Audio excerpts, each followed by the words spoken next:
Hi guys and welcome back to the channel Deepak Yadav Education. Welcome to the Daily Hindu News and Editorial Analysis of 2nd of December 2024. तो guys आज है तारीख 2 दिसंबर 2024 और है Monday. देखेंगे आज के द हिंदू कंप्लीट न्यूज़पेपर को एनालाइज करेंगे। बट लेक्चर में आगे बढ़ने से पहले अगर आपको इस लेक्चर का पीडीएफ चाहिए तो क्या करना है, सबसे पहले डाउनलोड करना है टेलीग्राम। देन उसके बाद जाके सर्च बॉक्स में टाइप करना Deepak Yadav education UPSC. As you can see guys आपको ये वाला चैनल मिल जाएगा, इस पर क्लिक करना और जाकर इस चैनल को ज्वाइन कर लेना। ज्वाइन करने से फ़ायदा क्या होगा, यहाँ पर आपको डेली बेसिस पे लेक्चर का पीडीएफ मिल जाता है, डेली करंट अफेयर के वीडियो का पीडीएफ मिल जाता है और डेली बेसिस पे बहुत सारे डिजिटल नोट्स मिल जाते हैं।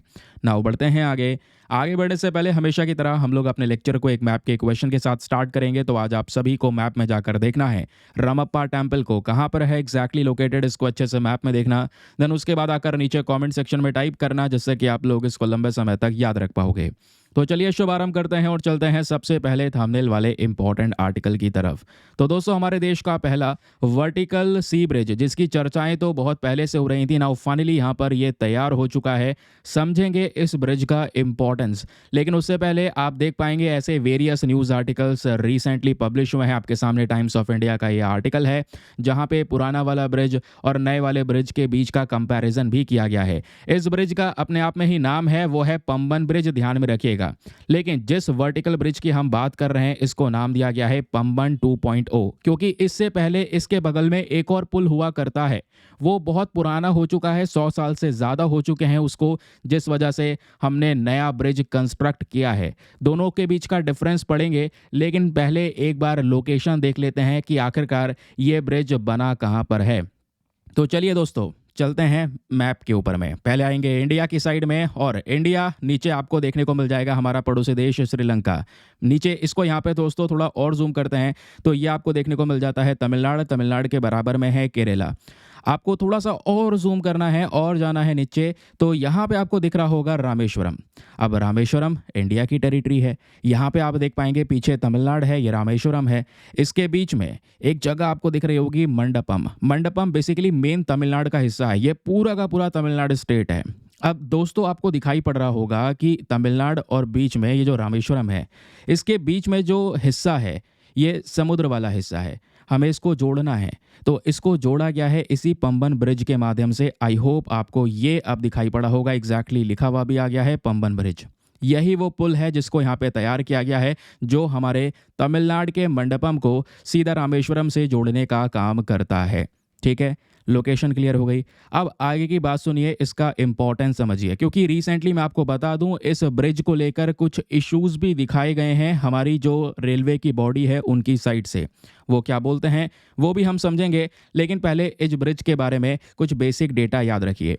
ध्यान रखना है कि ये भारत का पहला सी ब्रिज है। समुद्र के ऊपर इस तरीके का पुल बनाया गया जिस पर से ट्रेन गुजरेगी। ऐसा ब्रिज सबसे पहली बार 24 फरवरी 1914 को ओपन किया गया था, यानी पुराना वाला ब्रिज की बात हो रही है। लेकिन अब क्या हुआ, वो हो चुका है बहुत ही ज़्यादा पुराना, इस वजह से बगल में ही नए पुल की ज़रूरत थी, तो नया ब्रिज तो तैयार किया गया है, इसको एक और टैग मिल गया है। अब ऑब्वियस सी बात है ये भारत का पहला सी ब्रिज तो नहीं होगा, क्योंकि सी ब्रिज हम पहले ही बना चुके हैं। तो अब यहाँ पे ये है first vertical lift railway bridge. अब दोस्तों यहाँ पर ये ना पुल बीच में से इसका जो कुछ हिस्सा है वो ऊपर उठता है और नीचे होता है, ताकि उसके नीचे से जहाज पास हो सके। अभी समझेंगे फोटोज के माध्यम से, लेकिन ये ध्यान रखिएगा ये जो ब्रिज है इसको बनाया गया है रेल विकास निगम लिमिटेड की साइड से, और ये कौन से एरिया को कनेक्ट करता है, हमारा पंबन आइलैंड, जिसको हम रामेश्वरम आइलैंड भी बोलते हैं, उसको जोड़ने का काम करता है हमारे तमिलनाडु से। ठीक है, वो हम लोगों ने अभी लोकेशन में देख ही लिया है। फिर उसके बाद अगर मैं आपको पुराना वाला ब्रिज दिखाऊं तो वो कुछ ऐसे दिखाई पड़ता था दोस्तों। ठीक है, अब ऐसा भी नहीं हो सकता, क्योंकि आप लोगों ने अभी मैप में एग्जैक्टली ये सिनेरियो देखा है पूरा। ठीक है, कि भाई यहाँ पर ये जो ब्रिज हम लोग ने बनाया है, ऐसा नहीं है कि बीच में से बिल्कुल रास्ता ब्लॉक ही कर देंगे। मान लो अगर बीच में से कोई जहाज़ वगैरह पास होना हो इस रास्ते में से, तो वो कैसे होगा, यहाँ से जहाज़ निकलना हो तो, है ना, तो सीधा सीधा पुल तो बना नहीं देंगे। तो बीच में से कुछ ना कुछ हमें एक नया जो टेक्निक है उसको इस्तेमाल करना होगा। तो अभी तक जो पुराना वाला ब्रिज था उसमें हम ये वाला टेक्निक दोस्तों यूज़ करते थे, जहाँ पे बीच में इस तरीके से बनाया गया है, अगर जहाज़ को निकलना हो तो पुल के दो हिस्से, एक उधर को उठ जाएगा और एक इधर की तरफ उठ जाएगा, रास्ता खुल जाएगा, बीच में से जो हमारी नाव वगैरह है वो आराम से पास हो सकती है। तो ये जो नया टेक्निक उस समय पर लेकर आया गया था 1914 के समय पर दोस्तों, इसको नाम दिया गया था स्केर्जर लिफ्टिंग स्पैन। 89 फीट का ये स्पैन तैयार किया गया था। अब ये जो स्केर्जर नाम दिया गया है, ये एक व्यक्ति के ऊपर दिया गया है। इनका नाम है विलियम डोनाल्ड स्केर्जर। एक अमेरिकन इंजीनियर थे। इन्होंने ही इस प्रकार का एक रोलिंग रिफ्ट ब्रिज जो है इन्वेंट किया था कि यहाँ हम ब्रिज को ऐसे बना सकते हैं जो बीच में से रास्ता खोला जा सकता है ताकि अपने शिप वगैरह बीच में से पास हो सकें। तो ये वाला कॉन्सेप्ट हमारे पुराने वाले ब्रिज में हुआ करता था, लेकिन नए वाले ब्रिज में दोस्तों एक बड़ा बदलाव कर दिया गया। ये तो पुराना वाला ब्रिज था, नए वाले में हमने वर्टिकल वाला ऑप्शन ऐड कर दिया, एक नया मेथड अपना दिया। अब क्या है, पहले आप देख पा रहे थे ये दरवाजे जो हैं पुल के इस तरीके से उठ जाएंगे ऊपर, रास्ता खुल जाएगा, जहाज पास हो जाएगा। अब ये वापस नीचे होंगे तो एक साथ मिल जाएंगे, इस पे से ट्रेन पास हो सकती है। लेकिन जो वर्टिकल वाला मेथड है, इसमें जो बीच का हिस्सा है इसको हम क्या कर सकते हैं, अप डाउन कर सकते हैं। ये आप देखोगे ये हिस्सा इस समय पर ऊपर उठा दिया गया है ताकि बीच में से जहाज निकल सके। अब मान लो ट्रेन आनी है, जहाज पास हो चुका है, तो इसको अभी वापस से नीचे कर देंगे तो ये नीचे होगा, नीचे रोल होता हुआ और इधर आके फिट हो जाएगा। तो आराम से इसके ऊपर से जो ट्रेन है वो पास हो जाएगी और वो निकल जाएगी अपने रामेश्वरम आइलैंड की साइड से, या उधर से आनी हो इधर तमिलनाडु में तो वो इधर आ सकती है। समझ रहे हैं? तो ये यहाँ पे लिफ्टिंग वाला प्रोसेस है। पहले यहाँ पर दो साइड से उठ रहा था, रोलिंग वाला प्रोसेस था। नाउ अब यहाँ पर इसको वर्टिकल लिफ्ट कर दिया गया है, सीधा ये स्पैन ऊपर उठेगा, बोट पास हो जाएगी, वापस नीचे आ जाएगा, अपना रेलवे जो गाड़ी है वो यहाँ से पास हो जाएगी। ठीक है, ये हो गया हमारे पंबन ब्रिज की कहानी। इसमें कॉस्ट जो लग रही है वो है 550 करोड़ रुपया। ये पैसा दोस्तों यहाँ पे लगा है, जबकि पुराने वाले ब्रिज में 20 लाख रुपीस लगा था। वो समय समय की बात है, वो टाइम कुछ और था, उस समय पर वही अमाउंट बहुत था, आज का टाइम बहुत ज़्यादा अलग है। फिर उसके बाद अब एक बात और सुनिएगा, रिसेंटली जैसे मैंने बोला है पंबन ब्रिज चर्चाओं में बना हुआ है। चर्चाओं में बनने के पीछे का रीज़न ये है, हमारे पास में एक बॉडी है रेलवे की जिसको बोलते हैं CRS, that is commissioner of railway safety. इनका कहना यह है कि जो हमने पहला वर्टिकल ब्रिज बनाया है भारत का, इसमें कुछ सेफ्टी कंसर्न्स हैं, जो इंडिया के नियम या इंडिया के रूल हैं उसके हिसाब से यहाँ पे काम नहीं किया गया है, फॉरेन रूल्स को यहाँ पर अपना लिया गया है। तो सेफ्टी को लेकर कुछ कंसर्न्स हो सकते हैं, ऐसा यहाँ पे CRS की साइड से मेंशन किया गया। तो CRS है क्या, जरा ये भी जान लो, क्योंकि प्रीलिम्स के लिए कुछ इंपॉर्टेंट फैक्ट्स हैं जहाँ से क्वेश्चन आप लोगों से बन सकता है। ये जो कमिश्नर फॉर रेलवे सेफ्टी है, नाम से ही पता चल रखा है कि हमने एक ऐसा कमीशन बना रखा है जिसका मेन काम है रेलवेज में जो सुरक्षा है उसको प्रोवाइड करवाना, है ना। रेलवे ट्रैवलिंग की सेफ्टी को इंश्योर करना, उसके ऑपरेशंस प्रॉपर तरीके से परफॉर्म हो सके, वो सब काम करने का काम इसी कमिश्नर ऑफ रेलवे सेफ्टी का होता है। ये जो पर्टिकुलर बॉडी है, जो पर्टिकुलर पोस्ट बनाई गई है दोस्तों, ये रेलवेज एक्ट 1989 के माध्यम से बनाई गई है। तो इनकी रिस्पॉन्सिबिलिटी होती है, मान लो कोई ट्रेन एक्सीडेंट है तो वहाँ पे इन्वेस्टिगेशन करना, सेफ्टी को लेकर नए नए रिकमेंडेशन देना कि गवर्नमेंट ये सारे कदम उठा सकती है ताकि ट्रेन एक्सीडेंट्स ना हो आगे, या कोई भी ऐसी आपदा ना हो, हम क्या कर सकें, अच्छे से अपने पूरे रेलवेज में सेफ्टी को इंश्योर कर सकें। रिकमेंडेशन देने का काम भी इसी का है। फिर इसका एक प्रॉपर स्ट्रक्चर होता है ना। अगर आप देखेंगे तो ये पूरी बॉडी हेड की जाती है एक chief commissioner of railway safety के माध्यम से। तो इसके एक चीफ कमिश्नर होते हैं जो उसको हेड करते हैं। इसका मेन हेडक्वार्टर उत्तर प्रदेश की कैपिटल लखनऊ में प्रेजेंट है। ठीक है, बाकी इसका मेन काम क्या है कि भाई रेलवेज़ में कोई भी ऐसा कॉन्फ्लिक्ट ना बने, उन सब कॉन्फ्लिक्ट्स को यहाँ पे पूरी तरह से रिमूव करना, अच्छी तरीके से काम करना, सेफ्टी को इंश्योर करना, बस इतना यहाँ पर इसका मेजर वर्क देखने को मिलेगा। तो ये ध्यान में रखिएगा, एग्जाम में बहुत सारे क्वेश्चंस यहाँ से बनने वाले हैं आप लोगों के लिए। आगे आते हैं, लेकिन आगे बढ़ने से पहले एक इंपॉर्टेंट इन्फॉर्मेशन, अगर आप लोग हमारे पेड ग्रुप्स को ज्वाइन करना चाहते हैं तो आपके पास में बढ़िया मौका है इसको ज्वाइन करने के लिए। यहाँ पर आपको डेली बेसिस पे करंट नोट्स के PDF वगैरह प्रोवाइड करवाए जाते हैं। फॉर एग्जाम्पल जैसे आप देख पाओगे ये सब डिटेल्स हैं, ये सब डिटेल्स आपको एक ऐसे PDF में प्रोवाइड करवाई जाएगी जो प्रिंटेबल फॉर्म में होगी, जिसका प्रिंट आउट वगैरह आप निकलवा सकते हैं। एक ऐसा PDF जो हिंदी और इंग्लिश दोनों भाषाओं में होता है। एक ऐसा ग्रुप आपको ज्वाइन करवा दिया जाएगा जहाँ पे करंट अफेयर का सभी कॉन्टेंट डायरेक्टली अवेलेबल होगा। आपको बहुत सारे बेनिफिट्स मिलने वाले हैं वहाँ पे, और जितना भी कंटेंट उसको स्क्रॉल करके पढ़ सकते हैं। PDFs आपके पास में अवेलेबल है, PDF डाउनलोड कीजिए, स्टोर करने की ज़रूरत नहीं है, पढ़ो डिलीट कर दो, अनलिमिटेड ऑप्शंस आपके पास में अवेलेबल हैं, स्टोरेज का कोई इशू नहीं आएगा। उसके अलावा कोई पुराना टॉपिक सर्च करना है, सर्च करो, आपके सामने पुराना टॉपिक आ जाएगा। कोई बार बार PDF सारे मतलब उठाकर खोलने की ज़रूरत नहीं है, सर्च करने की ज़रूरत नहीं है, इतना टाइम वेस्ट हो जाएगा। है ना। तो वो सब चीज़ें दोस्तों यहाँ पर इस ग्रुप में मिल जाती हैं। और ग्रुप को ज्वाइन करने का फ़ी पेमेंट बहुत ही ज़्यादा मिनिमम है और ये आपका वन टाइम इन्वेस्टमेंट है 499 रुपीज़ का। जब तक आपका सिलेक्शन ना हो जाए तब तक आप 499 में इस ग्रुप को ज्वाइन करके रख सकते हैं।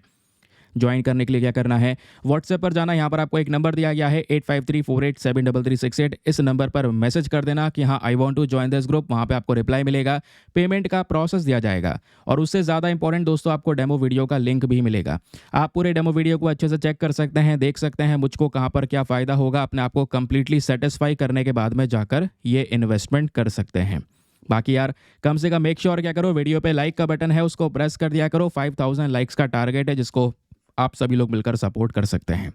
चलिए अगली इंपॉर्टेंट खबर आज के न्यूज़पेपर में पेज नंबर 1 पर ही आपको देखने को मिल जाएगी और ये जो खबर है ये हमारे GS paper number 2 international relations और साथ ही साथ में GS paper number 3 defence and security के पॉइंट ऑफ व्यू से इंपॉर्टेंट है। क्या बात हो रही है ज़रा सुनते हैं। अभी हमने देखा रिसेंटली बांग्लादेश में बहुत ही ज़्यादा हालात ख़राब हुए। वो तारीख थी 5 अगस्त। 5 अगस्त में बांग्लादेश के अंदर में उससे पहले इतना भयंकर प्रोटेस्ट हुआ कि 5 अगस्त को वहाँ की प्राइम मिनिस्टर शेख हसीना को बांग्लादेश छोड़कर निकलना पड़ा। उनके लिए अल्टीमेटम जारी कर दिया गया।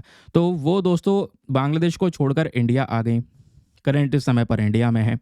लेकिन तब से अभी तक सिनेरियो अगर हम देखते हैं तो लगातार बिगड़ते चले गए और अनुमान ये लगा रहे थे बहुत सारे लोग कि बांग्लादेश से ढेर सारे लोग इंडिया के बॉर्डर में घुस गए होंगे।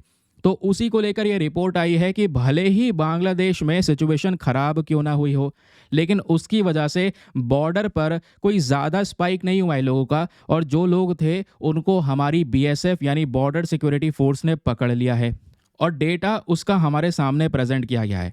बताया ये जा रहा है 5 अगस्त जब बांग्लादेश की प्राइम मिनिस्टर शेख हसीना बांग्लादेश से निकलकर आई इंडिया, तब से अभी 27 नवंबर तक लगभग 1393 लोग ऐसे हैं जो बांग्लादेश के बॉर्डर पर पकड़े गए हैं, जिसको पकड़ा है हमारी बॉर्डर सिक्योरिटी फोर्स ने। और यही डेटा अगर हम और ज़्यादा एक्सपैंड कर दें और ज़्यादा दूर कर दें, यानी 1 जनवरी से लेकर चल लो, मान लो 2024 में ये जो पर्टिकुलर ईयर चल रहा है, 1 जनवरी से 4 अगस्त तक लगभग 1144 लोग ऐसे थे जो पकड़े गए हैं बॉर्डर पर। तो कुल मिला के अगर हम 2024 का डेटा देखते हैं तो लगभग बताया जा रहा है कि 3907 लोग ऐसे हैं जिनको भारत और बांग्लादेश के बॉर्डर पर इंटरसेप्ट किया गया है, पकड़ा गया है हमारी बॉर्डर सिक्योरिटी फोर्स के माध्यम से। तो जैसा हम सोच रहे थे कि एकदम से नंबर बढ़ जाएगा, हाँ नंबर डेफिनेटली बढ़ा है, लेकिन वो जो क्राइसिस हुआ बांग्लादेश में उसके बाद यहाँ पे बॉर्डर से बहुत सारे लोग इंडिया में आ जाएंगे, वैसा नहीं हो पाया है। ये बात इस आर्टिकल से मेंशन की गई।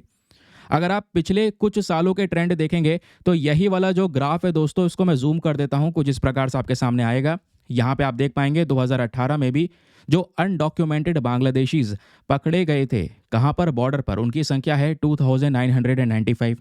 2018 से 19 में संख्या बढ़ गई, 2020 में संख्या और बढ़ी, 2021 में कोविड की वजह से संख्या कम हो गई, 2022 में दोस्तों 3074 फिर पहुंच गई। अभी 2024 में ये नंबर 3907 के आसपास जा चुका है, क्योंकि रिसेंटली वो क्राइसिस हुआ, उसको भी यहाँ पे हम इसमें इंक्लूड करेंगे। दूसरी तरफ अगर भारत बांग्लादेश का बॉर्डर देखेंगे तो बहुत बड़ा बॉर्डर है। इवन आज इंडिया बहुत सारे देशों के साथ में बॉर्डर्स को शेयर करता है, जिसमें से सबसे लंबी बॉर्डर हमारी बांग्लादेश के साथ में ही लगती है। वो लगभग 4096 किलोमीटर की बॉर्डर है। तो यहाँ पे बीएसएफ का ये काम आज के समय पर कह सकते हैं बहुत ही ज़्यादा सराहनीय है। अब बॉर्डर सिक्योरिटी फोर्स ने ऐसे बहुत सारे लोगों को यहाँ पर पकड़ा है बॉर्डर पर। बहुत सारे इंडियंस जो बांग्लादेश में एंटर कर रहे थे बिना डॉक्यूमेंट्स के 1 जनवरी से 4 अगस्त तक, उनको भी यहाँ पर दोस्तों पकड़ा गया है। ऐसे लोगों की भी संख्या यहाँ पर बताई जा रही है। ठीक है, आपके सामने ये डेटा प्रेजेंट है द हिंदू का।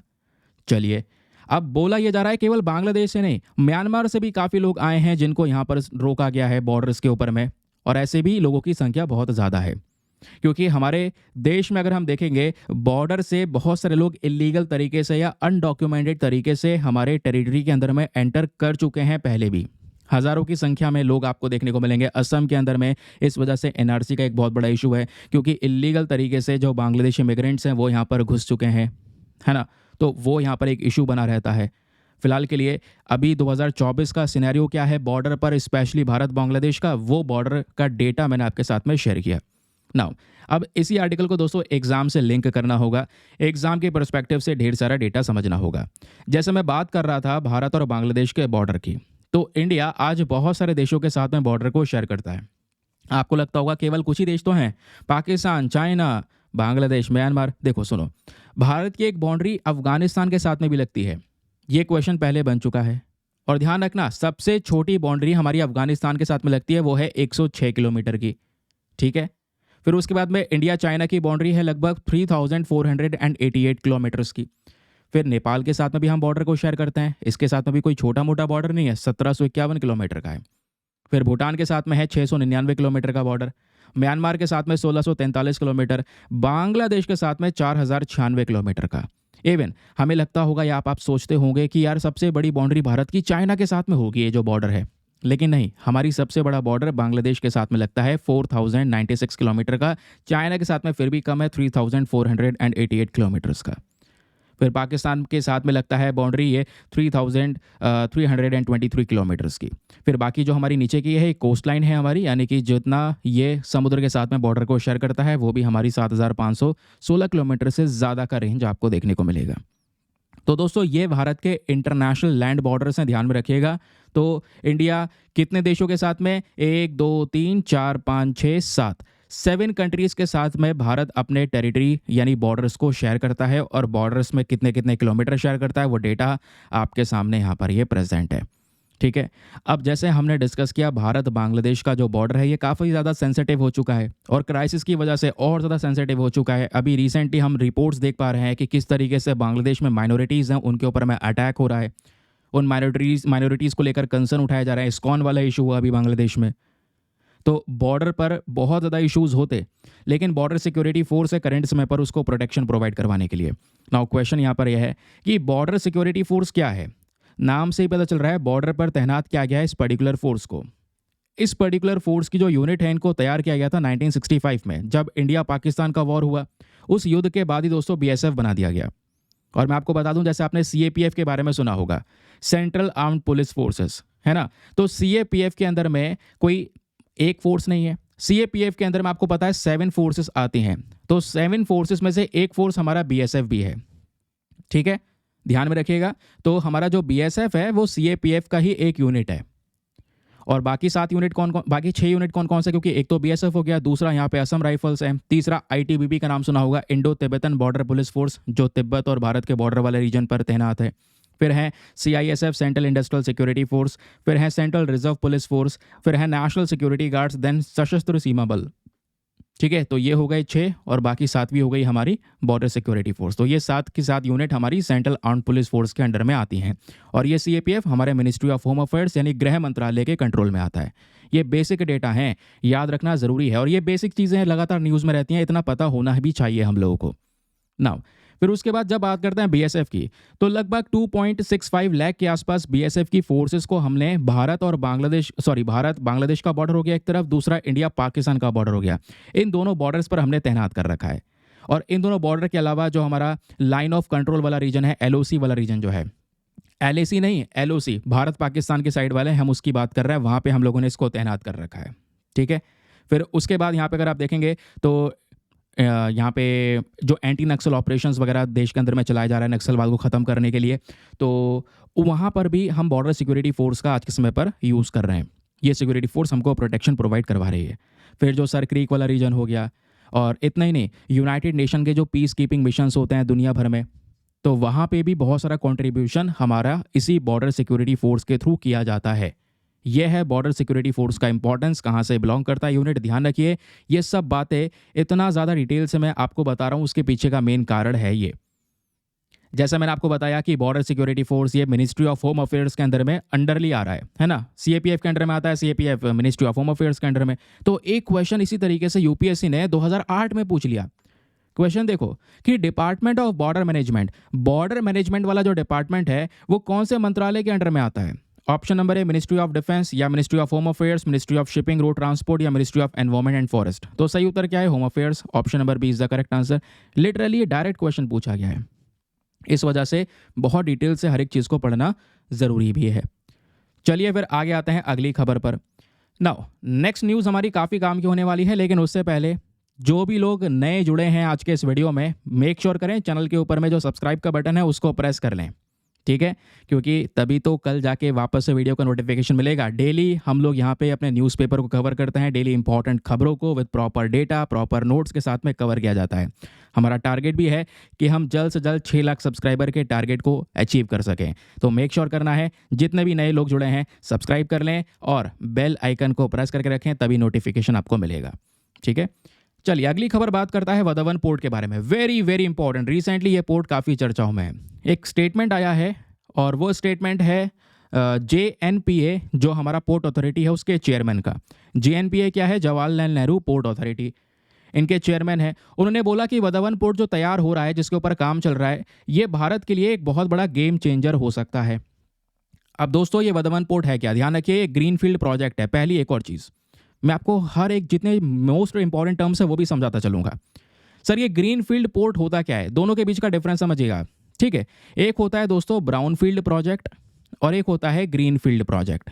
ब्राउनफील्ड प्रोजेक्ट क्या होता है? जो आपने कुछ बना रखा है, फॉर एग्जाम्पल आपने एक कंपार्टमेंट बना रखा है ना। अब जैसे ही हम वधवन पोर्ट की बात कर रहे हैं, तो वधावन पोर्ट में मान लो हमने एक पोर्ट बना रखा है, इस पोर्ट को और आगे बढ़ाना है। पोर्ट पहले से ही बना हुआ है, बस इसको थोड़ा सा और साइज में हमें बढ़ाना है, इंक्रीज करना है, तो थोड़ा सा और बढ़ा देंगे। तो ऐसे प्रोजेक्ट को हम बोलते हैं ब्राउनफील्ड प्रोजेक्ट, जो पहले से ही बना हुआ है, बस खाली उसमें हमने एक अपग्रेडेशन कर दिया है। फिर होते हैं एक ग्रीनफील्ड प्रोजेक्ट। ग्रीनफील्ड प्रोजेक्ट जो बिल्कुल स्क्रैच से बनाए जाते हैं, भाई यहाँ पर कुछ नहीं है, बस खाली एक फील्ड पड़ा है, अब यहाँ पे आप शुरुआत से बनाना शुरू करेंगे। तो वधवन पोर्ट भी कुछ इसी प्रकार से है। ग्रीनफील्ड प्रोजेक्ट बिल्कुल स्क्रैच से इसको तैयार किया जाएगा। महाराष्ट्र के अंदर में काम चल रहा है, काफ़ी समय लगने वाला है। बताया जा रहा है 2034 तक, 2034 तक ये कंप्लीट होगा। लेकिन एक बार कंप्लीट हो गया तो दुनिया के जो टॉप 10 पोर्ट्स हैं, जो 10 बंदरगाह हैं जो टॉप लेवल के हैं, उसके अंदर में वधवन पोर्ट का नाम आया करेगा। और मोस्ट इंपॉर्टेंटली, क्योंकि हम ये पोर्ट तैयार कर रहे हैं ताकि इंडिया का कंटेनर कैपेसिटी इंक्रीज हो सके। पोर्ट होता है क्या है? बंदरगाह होता है जहाँ पे हमारे जहाज डॉक होते हैं, है ना। अब यहाँ पर इस तरीके से आप देख पाओगे कंटेनर है, कंटेनर में विदेशों से सामान आता है, हम भेजते हैं, तो एक्सपोर्ट इंपोर्ट यहाँ पे होता है। सबसे ज़्यादा जो एक्सपोर्ट इंपोर्ट है वो समुद्र के रास्ते से ही होता है। तो पोर्ट किसी भी देश की बड़ी ताकत होती है, बड़ा पोटेंशियल होता है। भारत के लिए भी पोटेंशियल है। और आज हमारे पास में समस्या यह है कि हम लोग कंटेनर की कैपेसिटी के मामले में थोड़ा चूक जाते हैं। हमारे पास में कंटेनर होल्ड करने की कैपेसिटी नहीं है, तो हमें पोर्ट्स की रिक्वायरमेंट है, वो भी ह्यूज साइज की पोर्ट्स की रिक्वायरमेंट है। तो वधवन पोर्ट इसलिए गेम चेंजर होने वाला है क्योंकि आने वाले समय पर यह भारत के कंटेनर कैपेसिटी को डबल कर देगा। ज़्यादा व्यापार कर सकेंगे, ज़्यादा कंटेनर हमारे पास में होंगे, ऐसा यहाँ पे बोला जा रहा है। फिर मैंने बोला दुनिया के टॉप 10 पोर्ट के अंदर में इसको काउंट किया जाएगा। अभी इसका पहला फेज होगा 2029 तक कंप्लीट, दूसरा फेज यहाँ पे 2034 तक कंप्लीटली डेवलप हो जाएगा। इस प्रोजेक्ट की जो बात है, ये जो कॉन्सेप्ट है, लगभग 1991 और 1992 में लेकर आया गया था, लेकिन इसके ऊपर कोई भी काम नहीं किया गया। नाउ अब ये काम शुरू हो चुका है, तो जल्दी ये जो हमने सोचा था वो रियलिटी में कन्वर्ट हो जाएगा। लगभग 76,000 करोड़, 76,000 करोड़ रुपए का खर्चा आएगा इस पोर्ट को डेवलप करने के ऊपर। और इसका डेवलपमेंट कर कौन रहा है? दो इंपॉर्टेंट बॉडी है, उनका जॉइंट वेंचर प्रोजेक्ट है। एक है इसमें वधवन पोर्ट प्रोजेक्ट लिमिटेड, जिसको बोला जा रहा है VPPL, और दूसरी तरफ है हमारा महाराष्ट्र मैरीटाइम बोर्ड। ठीक है, मतलब कि एक सेपरेट जॉइंट, मतलब अलग से बॉडी बना दी गई है। अगर आप देखेंगे तो जॉइंट वेंचर स्पेशली जो जवाहरलाल नेहरू पोर्ट अथॉरिटी है वो हो गया, और हमारे महाराष्ट्र का मैरीटाइम बोर्ड हो गया। ये मिलकर यहाँ पे एक स्पेशल बॉडी बना दी उन्होंने। अब इस स्पेशल बॉडी का ये एक स्पेशल पर्पस व्हीकल बना दिया है, सेपरेटली अलग से बना दिया हमने, ये वधवन पोर्ट प्रोजेक्ट प्राइवेट लिमिटेड। अब ये जो पर्टिकुलर लिमिटेड है, ये बनाने वाला है हमारे इस प्रोजेक्ट को, ये लगाने वाला है ये पूरी तरह से वधवन पोर्ट का पूरा प्रोजेक्ट। ये कहाँ पे लग रहा है? महाराष्ट्र के अंदर में, तो ध्यान में रखिएगा, ये लग रहा है हमारा वधवन पोर्ट। इसका इंपॉर्टेंस बहुत ज़्यादा होने वाला है क्योंकि यहाँ पे बराबर में अरेबियन सी आपको नजर आएगा। अरेबियन सी ही क्या, हम सीधा इस वधवन पोर्ट को आने वाले समय का जो आईमैक कॉरिडोर बनेगा, जो सीधा यूरोप तक जाएगा, उसमें भी इस पोर्ट का इंपॉर्टेंस बड़ा होगा दोस्तों। अभी समझाऊंगा मैं आगे किस तरीके से होगा। तो बेसिक फैक्ट याद में रखिएगा कि ये पोर्ट कैसे बनाया जाएगा। हमने एक स्पेशल पर्पस व्हीकल यानी अलग से सेपरेट बॉडी बना दी है, और एक जॉइंट वेंचर है, दो बॉडीज़ कौन कौन सी हैं, ग्रीनफील्ड प्रोजेक्ट है, और ऐसा तैयार करेंगे कि हर एक वेदर में आराम से यहाँ पर ये वर्क कर पाएगा। कहाँ पर बन रहा है? मुंबई के इस वाले पर्टिकुलर रेंज में। अब जैसे मैंने बताया कि आपको, हमने पिछले साल यानी साल 2023 में जो इंडिया में G20 समिट हुआ था सितंबर के महीने में, उस समिट में आईमैक कॉरिडोर का डिस्कशन हुआ कि हम एक आईमैक कॉरिडोर बनाएंगे। आईमैक कॉरिडोर क्या करने वाला है? भारत, मिडिल ईस्ट और यूरोप, इन तीनों एरियाज़ को जोड़ने का काम करेगा ये पर्टिकुलर कॉरिडोर। तो भाई जब ये कॉरिडोर जुड़ेगा, भारत यूरोप के साथ में व्यापार कर सकता है। अभी जो व्यापार है हम कैसे करते हैं, सीधा इधर रास्ते से जाता है, रेड सी में होता हुआ, स्वेज कैनाल से पास होता हुआ, तब जाता है यूरोप तक या रशिया तक।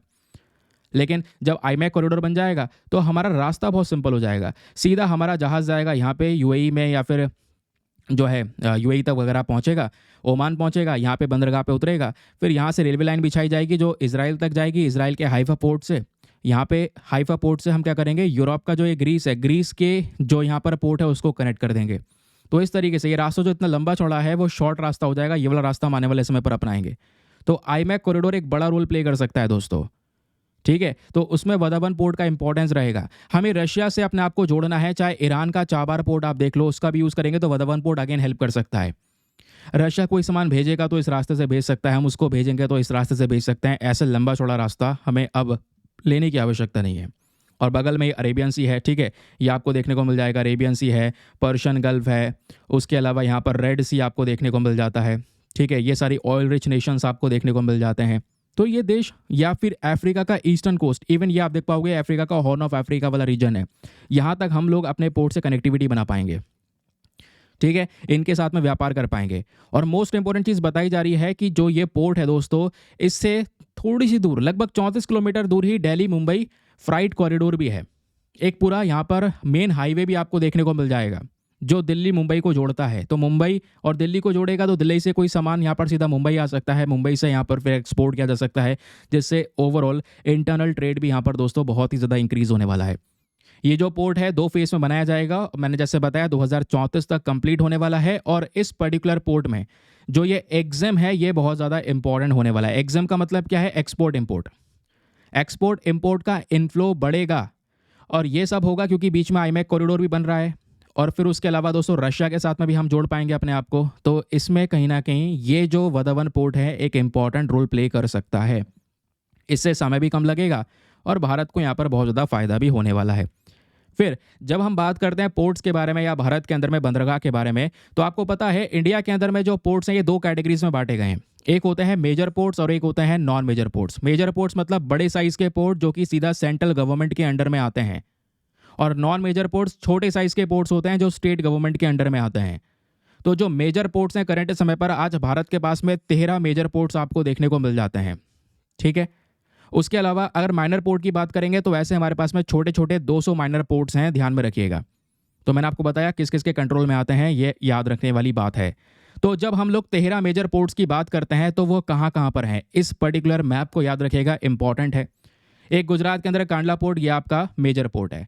फिर मुंबई में, महाराष्ट्र में 3 पोर्ट हैं, मुंबई पोर्ट ट्रस्ट, फिर जेएनपीटी, तीसरा वदवन पोर्ट। वदवन पोर्ट दोस्तों अंडर कंस्ट्रक्शन है। अगर यहाँ पर 13 फंक्शनल पोर्ट की बात हो रही है तो ये फंक्शनल मत लिखना, इसको 12 कर देना, क्योंकि 12 ही पोर्ट ऐसे हैं जो फंक्शनल हैं, जो काम कर रहे हैं। अगर इसमें वदवन काउंट करना है तो आप इसको तब 13 करना, अगर ये फंक्शनल वर्ड हटा देते हैं तो। समझ रहे हैं? तो अभी वदवन के ऊपर काम चल रहा है। तो पहला हो गया कांडला, दूसरा यहाँ पर आपका मुंबई पोर्ट ट्रस्ट, तीसरा JNPT Jawaharlal Nehru port trust की हम बात कर रहे हैं, फिर है वदवन पोर्ट, देन है मोरमुगांव, देन मंगलुरु, देन उसके बाद कोची, ट्यूटिकोरिन, देन उसके बाद यहाँ पर एन्नौर यानी कि कमराजर पोर्ट आपको देखने को मिल जाता है, विशाखापट्टनम में है। फिर इस पर्टिकुलर रेंज ओडिशा में एक पोर्ट आपको देखने को मिलेगा, फिर कोलकाता में एक पोर्ट देखने को मिलेगा। इस तरीके से यहाँ पर आपके टोटल 13 पोर्ट्स नज़र आते हैं। चेन्नई में भी आपको यहाँ पर ये पोर्ट नज़र आएगा, ठीक है। याद रखेंगे इतनी डिटेल्स को। चलिए फिर आगे आते हैं अगले इंपॉर्टेंट न्यूज़ आर्टिकल की तरफ। पेज नंबर 10 और 11। पेज नंबर 10 पे तो दोस्तों ये वाला आर्टिकल प्रेजेंट है, और पेज नंबर 12 पर अगर आप देखोगे तो ये वाला आर्टिकल प्रेजेंट है। पहले हम पेज नंबर 12 वाले आर्टिकल को डिस्कस करेंगे क्योंकि ये ज़्यादा इंपॉर्टेंट है। यहाँ पे बात हो रही है भोपाल गैस ट्रेजेडी को हुए हुए 40 साल हो चुके हैं। आज 2 दिसंबर आ चुकी है दोस्तों। आज की रात में ही, आज से 40 साल पहले भोपाल के अंदर में जो कार्बाइड कंपनी थी, यूनियन कार्बाइड इंडिया लिमिटेड, इसमें से एक जहरीली गैस रिलीज़ होती है, और उस जहरीली गैस के रिलीज़ होने की वजह से हज़ारों लोगों की जान जा चुकी है। और काफ़ी सारे लोग ऐसे हैं जो डिसेबिलिटी को फेस करने लगे हैं। बहुत सारे बच्चे ऐसे हैं दोस्तों आज भी जो डिसेबिलिटी को फेस कर रहे हैं।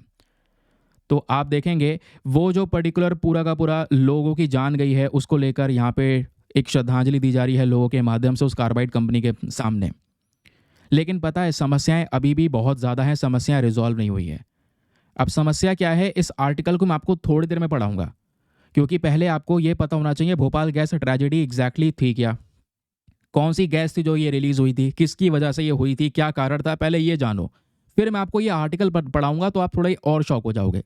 मामला क्या है सुनिए। जब बात होती है दोस्तों भोपाल की, तो मध्य प्रदेश की कैपिटल है भोपाल। यहाँ पर इतिहास में जितने भी सबसे भयानक इंडस्ट्रियल एक्सीडेंट हुए हैं ना, उसमें से ही आप इसको भी काउंट कर सकते हैं। ये पूरा एक्सीडेंट हुआ 2-3 दिसंबर को। 2 दिसंबर की रात में शुरू होता है, गैस रिलीज होती रहती है ना। तो आज 2 दिसंबर है, आप देख पाएंगे 2024 का, लेकिन ये घटना हुई थी 1984 में। आज 40 साल यहाँ पर पूरे हो चुके हैं। ठीक है, अब ये घटना हुई कहाँ थी, मध्य प्रदेश के अंदर भोपाल में।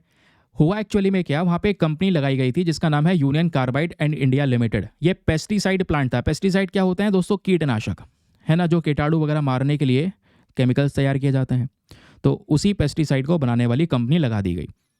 और ये कंपनी की सबसे बड़ी गलती है, ऐसे एरिया में लगाई गई जहाँ पे आसपास भरपूर मात्रा में लोग रहते हैं, आराम से पूरा ह्यूमन सेटलमेंट एरिया है, उसी बीच में इन्होंने कंपनी लगा दी। अब पता नहीं अप्रूवल वगैरह कैसे मिला, जो भी है कंपनी लग गई। अब क्या होता है, इस कंपनी के अंदर में से एक बहुत ज़्यादा जहरीली गैस निकलनी शुरू होती है 2 दिसंबर की रात को। और वो जो हाईली टॉक्सिक गैस है दोस्तों, उसका नाम है मिथाइल आइसोसियानेट।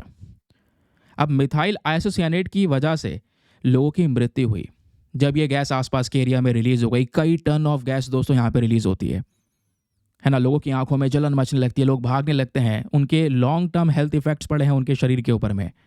आज भी काफ़ी लोग यहाँ पर ऐसे हैं जो उस पर्टिकुलर इंसिडेंट को सर्वाइव कर चुके हैं। वो बताते हैं कितना दर्दनाक हादसा था उस दिन रात का, और ठंड का समय ऊपर से। फिर बात आती है यहाँ पर कि आखिरकार ये जो गैस लीक हुई है, इस गैस के लीक होने के पीछे का कारण क्या है, कॉजेज़ क्या है। देखो अभी तक वैसे बहुत सारी रिपोर्ट हैं जो काफ़ी सारी चीज़ों को लेकर दावा बोलती हैं कि भाई ये गैस है ना, इसके ऊपर से पाइप जा रहा था पानी का, है ना, उसमें लीक हो रहा था, पानी में मिल गई, क्योंकि ये गैस पानी में मिल जाती है तो और ज़्यादा जहरीली हो जाती है। इसका पानी से मिलना कभी नहीं होना चाहिए। अगर ये पानी से मिल गई मिथाइल आइसोसिएनेट, तो समझो वो एक भयंकर जहर बन के उड़ेगा।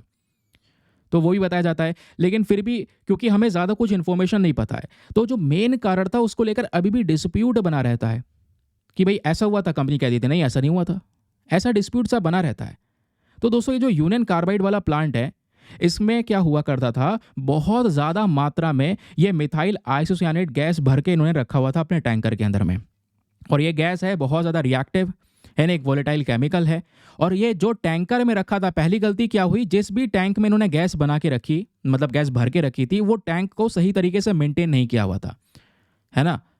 और वो टैंक बहुत ही ज़्यादा बुरे कंडीशन में थे। फिर क्या हुआ, ये प्लांट जो ऑपरेट कर रहा था, इसमें ऑलरेडी क्योंकि ये लॉस में चल रहा था, तो इन्होंने कहीं पर भी किसी भी प्रकार का कोई मेंटेनेंस के ऊपर खर्चा करना ही नहीं चाहा।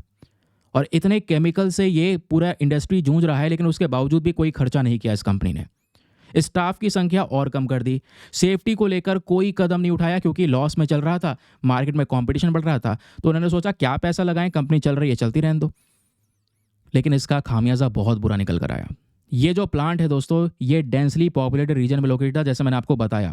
सबसे बड़ी गलती, ऐसा हिस्सा जहाँ पे लोग रहते हैं और भरपूर मात्रा में लोग रहते हैं, वहाँ पे आपने कंपनी लगा दी। चलो लगा दी कंपनी, लेकिन कोई इमरजेंसी प्लान नहीं था इसके पास में कि भविष्य में अगर ऐसा हो जाए तो क्या होगा। लोगों को इन्फॉर्म किया जा सकेगा, नहीं किया जा सकेगा भाई, क्योंकि पता ही नहीं चला था लोगों को। जब रात में आंखों पे लोगों के जलन मचने लगी, लोग भागने लगे, तब पता चला कि हाँ गैस लीक हो रही है। शुरुआत में तो कुछ किसी को पता ही नहीं चला था कि हाँ ये कह सकते हैं इस कंपनी से गैस लीक हो रही है। तो कोई इमरजेंसी प्लान नहीं इस कंपनी के पास में, कोई वार्निंग सिस्टम नहीं, कुछ नहीं। जो आसपास के लोग हैं, चाहे कुछ भी हो इस कंपनी में, उनको भुगतना पड़ेगा। कोई ऐसा एक्शन लेके ही चले ही नहीं कभी भी। अब एक रात में वही 2 दिसंबर की शुरुआत में, मतलब वहाँ से शुरू हो जाता है ये पूरा मामला। होता एक्चुअली में यह है कि उस दिन रात में बहुत सारा जो पानी है दोस्तों, वो इसी मिथाइल आइसोसियानेट वाले टैंक के अंदर में घुस जाता है। पानी इसमें नहीं घुसना चाहिए था, क्योंकि मैंने आपको बताया पानी नहीं मिलना चाहिए था इसमें, लेकिन पानी मिल गया। क्यों? क्योंकि जो पाइपलाइन थी वो फूटी हुई थी या फॉल्टी वॉल्व लाइन था, जिसकी वजह से क्या हुआ, पाइपलाइन वगैरह टूट गई थी, ऐसा बताया गया, जिसकी वजह से जो पानी है वो टैंक में जाने लगा। और जैसे ही वो यहाँ पर पानी टैंक में गया दोस्तों, वो आइसोसियानेट के साथ में मिल गया और जब पानी और मिथाइल आइसोसाइनेट मिल जाते हैं तो इससे होता है एक्सोथर्मिक रिएक्शन, जिसकी वजह से एकदम से टैंक का जो टेम्परेचर प्रेशर है वो बढ़ने लगा। टैंक के अंदर धीरे धीरे करके टेम्परेचर प्रेशर बहुत इंक्रीज़ हो गया। इंक्रीज़ होते होते बहुत ज़्यादा मात्रा में गैस रिलीज़ होना शुरू हो गई एटमॉस्फेयर में, और इतनी गैस रिलीज़ हुई कि 2019 की एक रिपोर्ट आती है United Nation International Labour Organisation की। वो ये बोलती है कि कम से कम 30 टन के आसपास, कितना, 30 टन्स ये जहरीली गैस रिलीज़ हो जाती है पूरे एनवायरनमेंट में, जिसकी वजह से 6 लाख वर्कर्स की जान जाती है, उनके ऊपर इम्पैक्ट पड़ता है कम से कम। अब दोस्तों यहाँ पे ये बोला गया, मैंने जैसे बोला 1919 के बाद में सबसे खतरनाक इंडस्ट्रियल एक्सीडेंट अगर कोई काउंट होता है तो वही भोपाल गैस ट्रेजेडी है, जिसके बाद बहुत सारे कानून बनाए गए। Bhopal gas leak disaster process of claim act 1985 लेकर आया गया। जो भी विक्टिम है ना, उनको कंपनसेशन देने के लिए बहुत सारे एक्ट्स यहाँ पे लेकर आए गए बाद में। लेकिन अभी तक ये मामला सुलझा नहीं है। अभी तक बहुत सारे ऐसे लोग हैं जिनको उनको प्रॉपर अमाउंट नहीं मिल पाया है, ऐसा भी दोस्तों बताया जा रहा है। और सबसे बड़ी सिचुएशन क्या है, अब सुनिए ये आर्टिकल ये बोलता है 40 साल बाद भी इस कंपनी के अंदर में बहुत सारा टॉक्सिक वेस्ट मौजूद है। उस टॉक्सिक वेस्ट को अभी तक रिमूव नहीं किया गया। मध्य प्रदेश की सरकार को पैसा भी दिया गया, फिर भी ये टॉक्सिक वेस्ट यहाँ पे पिछले कुछ सालों में रिमूव नहीं किया। अगर आप देखेंगे तो 40 साल यहाँ पर हो चुके हैं, उसके बावजूद भी ये हाल है कि अभी तक कोई भी डिस्पोजल नहीं हुआ है। वेस्ट को लेकर कोई सेफ्टी मेंटेन नहीं की है। केंद्र सरकार ने 126 करोड़ रुपए रिलीज करे थे मध्य प्रदेश की सरकार को कि भाई आपका ये होना चाहिए कि आप इसमें से लगभग जो भी 337 टन है टॉक्सिक वेस्ट का, उसको डिस्पोज कर दो। वो सारा का सारा जो यहाँ पर कूड़ा है, जो जहरीला है, उसको यहाँ पर आप ख़त्म कर दो, उसका प्रॉपर ट्रीटमेंट कर दो कि वो एनवायरनमेंट को नुकसान ना पहुँचाए, क्योंकि वही वेस्ट आज भी एनवायरनमेंट को नुकसान पहुँचा रहा है। जून 2023 में कमेटी बनाई गई और उस कमेटी ने बहुत सारे डिस्कशंस करे और डिटेल्स ये शेयर की है कि जो भी वेस्ट प्रेजेंट है इस कंपनी के अंदर में, उससे ग्राउंड वाटर के अंदर कंटेमिनेशन हो रहा है। ग्राउंड वाटर दोस्तों और ज़्यादा पल्यूट होता हुआ नजर आ रहा है। पिछले कुछ सालों में बहुत सारे गवर्नमेंट और नॉन गवर्नमेंटल स्टडीज़ पब्लिश हुई हैं। उन्होंने ये पाया कि पानी जो प्रेजेंट है उस एरिया के अंदर में, ज़मीन के नीचे, वहाँ पे इस फैक्ट्री से बहुत सारे हैवी मेटल्स उस पानी में पहुंच चुके हैं, बहुत सारा टॉक्सिक सब्सटेंस पहुंच चुका है, जिसकी वजह से कैंसर हो सकता है इंसान को, और भी कई सारी प्रकार की बीमारियां हो सकती हैं। लेकिन आपने अभी तक इसको रिमूव नहीं किया। ये समस्या नहीं तो क्या है? जब आपको पता है कि टॉक्सिक वेस्ट है, इंसान की जान ले सकता है, आपको रिमूव करना चाहिए था। इतना ही नहीं, इसी साल की बात है, मार्च 20 में जो एनजीटी है, नेशनल ग्रीन ट्राइब्यूनल, इन्होंने यहाँ पे गवर्नमेंट को खींचा भी था, गवर्नमेंट से बोला भी था कि भाई आपने इसको लेकर कोई एक्शन क्यों नहीं लिया। ये केमिकल वेस्ट इंसान के लिए कहा था कि यार आपको पता है, आपके पास में पैसा है, आपको पैसा दिया गया, फिर भी आपने एक्शन नहीं लिया। भाई यहाँ पे जो पानी प्रेजेंट है या टॉक्सिक वेस्ट अभी भी इस कंपनी में प्रेजेंट है, बारिश होती है, उससे पानी बहेगा, नदियों तक जाएगा, वो सब उस जहर को नदियों तक लेकर जाएगा, पानी और ज़्यादा कंटेमिनेट होता हुआ नजर आएगा। तो हमें यहाँ पर एक्शन लेने की रिक्वायरमेंट है। सुप्रीम कोर्ट ने कई बार ये मुद्दा उठाया है। सुप्रीम कोर्ट ने बोला है कि जो भी विक्टिम हैं, जो भी यहाँ पर पीड़ित हैं इस इंसिडेंट की वजह से, उनका मुआवजा दिया जाए, उनका कंपनसेशन दिया जाए। बहुत सारे लोगों को कंपनसेशन मिल चुका है और काफ़ी लोग ऐसे हैं जिनका कंपनसेशन रुका हुआ है। तो वो भी यहाँ पे दोस्तों डिस्कशंस हो रहे हैं इस पर्टिकुलर आर्टिकल के अंदर में कि जो सिचुएशन है वो अनसेटिस्फैक्ट्री है। इस जैसी कदम लिए जा रहे हैं, इससे सेटिस्फैक्शन नहीं मिल सकता। ये सेटिस्फैक्शन तभी मिलेगा जो टॉक्सिक वेस्ट आज वहाँ पे टन्स ऑफ वे में, यानी कि अभी भी पता है कि बहुत ज़्यादा, लगभग 300 टन से ज़्यादा वेस्ट अभी भी प्रेजेंट है। जब तक वो रिमूव नहीं होगा तब तक सेटिस्फैक्शन नहीं मिलेगा लोगों को, ये उनका कहना है। समझ गए? आई होप आपको यहाँ पर ये जो पर्टिकुलर क्लैरिटी है इस मामले को लेकर वो मिल चुकी होगी कि क्या है पूरा भोपाल गैस ट्रेजेडी का इशू। चलिए अगले न्यूज़ आर्टिकल पर आते हैं। अगला आर्टिकल दोस्तों यहाँ पर इसी के बराबर में आपको देखने को मिल जाएगा, ये वाला। प्राइम मिनिस्टर नरेंद्र मोदी जी अभी रिसेंटली यहाँ पर एक मीटिंग को अटेंड करते हैं। ये मीटिंग क्या है? ये बेसिकली एक कॉन्फ्रेंस था जिसका नाम है all India conference of directors general of police and inspectors general of police. तो डायरेक्टर जनरल ऑफ पुलिस यानी डीजीपी, और साथ ही साथ में यहाँ पर जो हमारे इंस्पेक्टर जनरल ऑफ पुलिस हैं, तो इन सब की यहाँ पे एक पूरी कॉन्फ्रेंस होती है। तो अब की बार 59th कॉन्फ्रेंस था। इस कॉन्फ्रेंस में पीएम मोदी, साथ ही साथ में हमारे होम मिनिस्टर अमित शाह जी भी प्रेजेंट थे। जब ये लोग थे इस कॉन्फ्रेंस में, जब इन्होंने यहाँ पर अपनी स्पीच दी, तो बहुत सारे पॉइंट्स को इन्होंने हाईलाइट किया। सबसे पहले साइबर फ्रॉड का मुद्दा उठाया गया कि भारत में साइबर फ्रॉड आज बहुत ज़्यादा बड़े लेवल पर जा रहा है। साइबर फ्रॉड की वजह से आने वाले समय पर अगर हम इसको नहीं रोकते हैं तो हमारे देश में बहुत ज़्यादा लॉस होने वाला है, इकोनॉमिकल लॉस होने वाला है। हमारे देश की जो जीडीपी है उसका 0.7% जीडीपी यहाँ पर हम घाटे में चले जाएंगे इसी साइबर फ्रॉड की वजह से। साइबर फ्रॉड में हमें सुधार करना होगा, ये यहाँ पे बोलते हैं पीएम मोदी। उसके अलावा जो पोर्ट की सिक्योरिटी है, बंदरगाह की सिक्योरिटी सुरक्षा, उसको यहाँ पर मेंटेन करने का ये मुद्दा उठाते हैं। आतंकवाद से कैसे लड़ा जा सकता है, लेफ्ट विंग एक्सट्रीमिज्म से कैसे लड़ा जा सकता है, जो साइबर क्राइम हो रहे हैं, डिजिटल क्राइम्स हो रहे हैं, डिजिटल अरेस्ट आपने देखा है, कोस्टल सिक्योरिटी को मेंटेन कर पाना, ये सारा काम यहाँ पर, ये सारे पॉइंट्स इन्होंने हाईलाइट किए हैं इस पर्टिकुलर मीटिंग में कि हमें इन सब चीज़ों पर और ज़्यादा मजबूती बना के रखनी होगी। तो मामला क्या है, चलिए आगे मैं आपको बताता हूँ, क्योंकि इस आर्टिकल में ज़्यादा कुछ नहीं है। एक कॉन्फ्रेंस बस खाली हुआ है, उस कॉन्फ्रेंस में क्या क्या डिस्कशन हुआ है बस खाली इतना बता दिया गया। नाउ एग्जाम में जैसे आजकल आपको पता है साइबर फ्रॉड को लेकर बहुत डिटेल्स आर्टिकल पब्लिश हुए हैं। अक्टूबर के महीने में 3 से 4 आर्टिकल पब्लिश हुए थे। फिर अभी यहाँ पर आप देख पाएंगे नवंबर के महीने में भी हमने बहुत सारे साइबर फ्रॉड या डिजिटल अरेस्ट या डिजिटल स्कैम को लेकर आर्टिकल कवर किए हैं। अब दिसंबर की शुरुआत हो चुकी है, शुरुआत में एक आर्टिकल आ चुका है। ना एग्जाम में हेल्प करेगा। मैं आपको बताता हूँ साइबर फ्रॉड का एक प्रॉपर डिटेल आपको तैयार करके दे रहा हूँ। उसके अलावा आगे जाके कुछ नहीं पढ़ना है, आर्टिकल पब्लिश होते रहेंगे, एक अच्छा डिटेल आपके पास में रहेगा जो आपको एथिक्स के पेपर में, एसए के पेपर में डायरेक्टली हेल्प करेगा। तो सर साइबर फ्रॉड होता क्या है? साइबर फ्रॉड बेसिकली यहाँ पर एक ऐसा सिनेरियो है जहाँ पर एक इंसान जो हैकर है वो आपके मोबाइल फ़ोन को हैक कर लेता है, उससे डेटा निकाल लेता है, डेटा चोरी कर लेता है। आजकल बहुत हो रहा है, लोगों के बैंक अकाउंट खाली हो जाते हैं, है ना। तो इस तरीके का जो अटैक करना है यही आपका यहाँ पर साइबर अटैक है या साइबर फ्रॉड है। और इससे बचने के लिए क्या होता है, हम साइबर सिक्योरिटी का कॉन्सेप्ट अपनाते हैं। ठीक है कि भाई यहाँ पे साइबर सिक्योरिटी पे काम करना होगा, क्योंकि भारत के अंदर अगर आप क्राइम देखेंगे, स्पेशली साइबर क्राइम्स की बात करेंगे जहाँ पे मालवेयर से अटैक हो रहा है ना, सॉफ्टवेयर पे अटैक हो रहा है, लोगों की पर्सनल इन्फॉर्मेशन चुराई जा रही हैं, पासवर्ड अटैक हो रहा है, इस प्रकार के अटैक बड़े हैं। बोला जा रहा है, एनसीआरबी की 2022 की रिपोर्ट है, उसमें 24.4% बढ़ोतरी नजर आई है साइबर क्राइम्स के अंदर में भारत के अंदर 2021 के बाद से। एक साल के अंदर में 24% की बढ़ोतरी हो रही है, क्योंकि जैसे जैसे डिजिटाइजेशन बढ़ रहा है उसी प्रकार से साइबर क्राइम्स बढ़ रहे हैं, डिजिटल अरेस्ट बढ़ रहा है। और डिजिटल अरेस्ट तो और बहुत ज़्यादा घातक सीन है दोस्तों।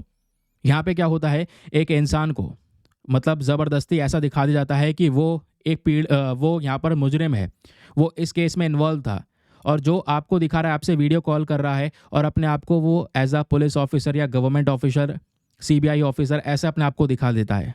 आपको ऐसा कर देगा कि आपको कंफर्म होने लगेगा कि हाँ यार ये गवर्नमेंट ऑफिशियल है, मैं इस मामले में मेरा नाम फालतू में आ रहा है। आपको फंसा दिया जाएगा, आपसे पैसे निकाला जाएगा। इसी को बोलते हैं डिजिटल अरेस्ट कर लेना। वीडियो कॉल पे ही आपको यहाँ पे पूरी तरह से बंद कर दिया गया है, निकलने के लिए मना कर दिया, पैसे दो तब मामला सुलझेगा वरना हम आ जाएंगे कल सुबह आपके घर पे, या अभी आ रहे हैं घर पे, ऐसे डराया जाएगा। समझ रहे हैं, ये सब स्कैमर हैं। डिजिटली एक इंसान को अरेस्ट हो रहा है। ये केस अभी मुंबई का केस निकल कर आया है एक लड़की के साथ में, आप लोगों ने देखा होगा, आज न्यूज़पेपर में पब्लिश भी हुआ है आर्टिकल। उससे यहाँ पे लाखों रुपए लूट लिए गए, डिजिटली अरेस्ट कर गए। उसका केस बताया गया कि भाई वो इस क्राइम में इन्वॉल्व है, ठीक है, उस क्राइम में जो इंसान जेल में बंद है। और ऐसा यहाँ पर बिल्कुल परफेक्टली शो कर दिया गया, इतना धमका दिया गया, उसने पैसे दे दिए लाखों रुपए। ऐसे केस हो रहे हैं दोस्तों, लगातार ऐसे केसेस आ रहे हैं। ये सब साइबर फ्रॉड, डिजिटल अरेस्ट बहुत ज़्यादा नॉर्मल बनता चले जा रहा है। हमें यहाँ पर एक्शन लेना होगा, हमें अपने आप को अवेयर करना होगा, लोगों को जागरूक करना होगा। अपने फैमिली में इन सब चीज़ों के बारे में बताइए। कोई उनके पास में लिंक आए वो किसी के साथ में शेयर ना करें। आप अपने पेरेंट्स को बताइए, क्योंकि पेरेंट्स के पास में इतने ज़्यादा डिजिटल नॉलेज नहीं हो पाती है ना। तो उनको बताएं कि कहीं भी ऐसे फालतू के लिंक पे क्लिक ना करें, कोई कहे फ़ोन करके इस लिंक को खोलो ना करें, ओटीपी शेयर ना करें किसी से। ये सब बताना ज़रूरी है, अवेयरनेस फैलाना ज़रूरी है।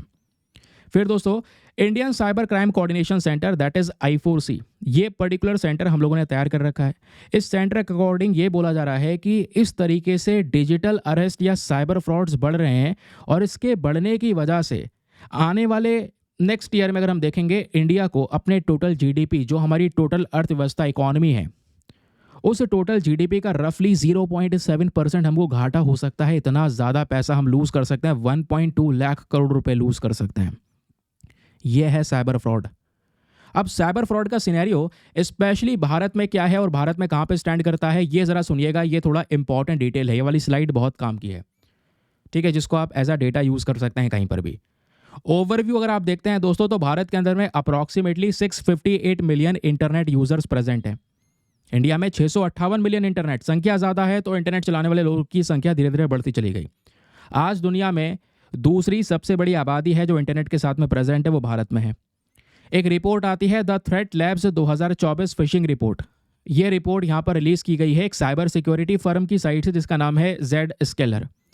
इन्होंने यहाँ पर इंडिया को तीसरे नंबर पे रखा है कि भारत आज थर्ड लार्जेस्ट कंट्री है दुनिया में जहाँ पे फिशिंग अटैक, इस प्रकार के साइबर अटैक ज़्यादा हो रहे हैं यूएसए यूके के बाद में।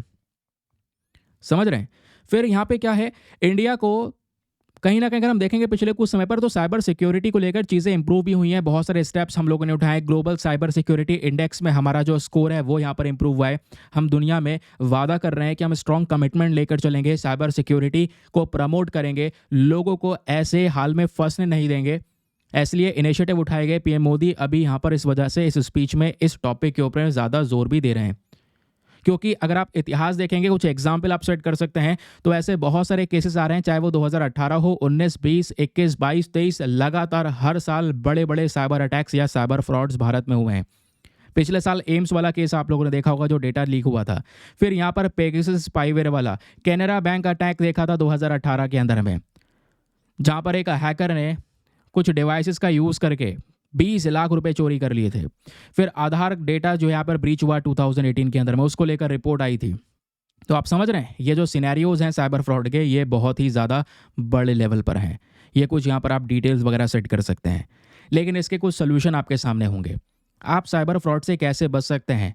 तो बचने के लिए मैंने जैसे बोला, हमें अवेयर होना ज़रूरी है। आज क्या होता है, आपका मोबाइल फ़ोन थोड़ा सा अपडेट मांगने लगता है, हम यहाँ पे आलस कर जाते हैं, उसको अपडेट नहीं करते। आपको अपने सिस्टम्स को हमेशा अपडेट करके रखना बहुत ही ज़्यादा ज़रूरी है, क्योंकि जितना ज़्यादा अपडेशन होगा, नई फीचर्स आपके फ़ोन में आ जाएंगी। हैकर के लिए उतना ज़्यादा मुश्किल हो जाएगा आपके मोबाइल फ़ोन को ट्रैक करना या उसमें से यहाँ पर डेटा को निकालना। समझ रहे हैं? तो अपने सिस्टम्स को अपडेट करके रखिए, चेक करते रहिए अपडेट अवेलेबल है या नहीं है। फिर उसके अलावा जो पासवर्ड्स है उसको जितना मजबूत करके रखेंगे उतना ज़्यादा बेटर रहेगा, क्योंकि कमज़ोर पासवर्ड रहेगा वो ब्रेक हो जाएगा।